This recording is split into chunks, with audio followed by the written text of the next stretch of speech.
துப்புரவு பணியாளர்களுக்கு அன்னதானம் செய்வது, பொதுவாகவே உடலால் ஊனமுற்றவர்களுக்கு அன்னதானம் செய்வது, மரங்கள் செடிகள் கன்றுகள் தானம் கொடுப்பது, அதேபோல் அந்த கன்று மரம் செடி கொடிகள் நட்டு வளர்க்கக்கூடிய ஒரு சூழ்நிலை உருவாக்குவது கூட உங்கள் கர்ம வினையானது விலகும்.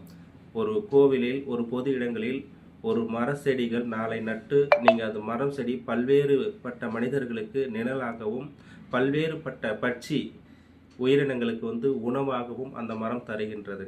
ஆகையால் நீங்கள் செய்யக்கூடிய அந்த ஒரு அற்புதமான ஒரு விஷயம் மரம் நடுதல்.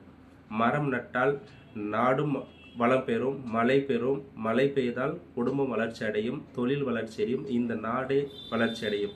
அப்போ நீங்கள் அனைவருமே அக்ஷய திருதி நாளில் ஒரு மரக்கன்று நட்டு வளர்த்தால் அந்த விருட்சம் எவ்வாறு வளர்கிறதோ அது போன்ற உங்கள் குடும்பம் வளர்ச்சி அடையும்.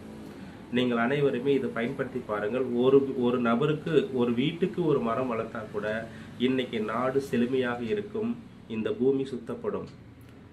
உங்களுடைய அந்த விருட்சம் வளர வளர உங்கள் குடும்பமும் வளர்ச்சி அடையும். உங்கள் குடும்பத்தில் செய்த பாவங்களும் பிணிகளும் விலகி உங்கள் குடும்பம் மேலோங்கும். நன்றி.